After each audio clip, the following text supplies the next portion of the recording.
Welcome back to the channel. Today we're talking about Chicago cold hardy figs. Now before we get started, please hit that like button and please hit that subscribe button. It helps us out a lot. Alright, let's get into this cold hardy variety of fig. The Chicago hardy fig got its name because it was believed to have come from the Chicago area. But researchers think that it actually came from Sicily with travelers. Now these cold hardy figs are one of the most coldest hardy variety of fig that you can grow. This cold hardy variety of fig grows from zone 4 all the way up to zone 11, so it does not need a cold dormancy period in order to refruit. And this fig specifically is known for being readily fruiting at an early age and may fruit twice in one season off of new growth. Now these figs are great for potted gardening also. We have some planted outside, we have some in very large pots. This is a great patio garden plant for a small area or an in-town living arrangement where you don't have a whole lot of space to grow, so everything's in pots. This is a great plant for you. However, it does need to be brought in if it is in a pot in the winter time, if you have winter, because the roots will freeze up. They need to be underground and protected in order to survive a harsh winter. Now, something that really grossed me out, but I knew about it, I just didn't really think too much into it. All figs have a wasp that will burrow inside of it and it lays its eggs. And that is part of the pollination cycle for the fig. So when this wasp crawls in, it lays its eggs, the little larvae hatch, all of the male and female larvae crawl around till the males find the female and they fertilize their eggs, and after that they die.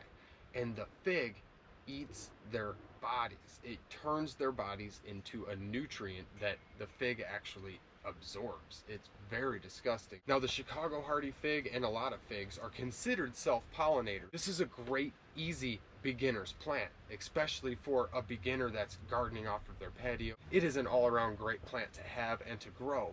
This in the ground will get up to 30 feet tall, but you can train it down to 5 or 6 feet at a manageable height and it will branch out and be a bush if you kept it in a pot. That way you can get the most fruit off of one potted plant. Now these figs are a great source of fiber, calcium, iron, potassium, and magnesium. It's also very high in vitamin A and vitamin C. And on this variety, the leaves are actually edible and they are nutritious for us. And studies have shown that diets with high potassium and high calcium as a natural source, such as from your figs, can increase your bones' strength and density and basically reverse osteoporosis. Even if the tree dies back from abnormal cold weather, the roots will still regrow back. Even if it dies back to the ground, it will come back up and you will have a tree that comes back to life. So the cold hardy fig gets an A in my book. It's very easy to grow, very easy for beginners, and it's a great all-around fruiting plant that's very easy to propagate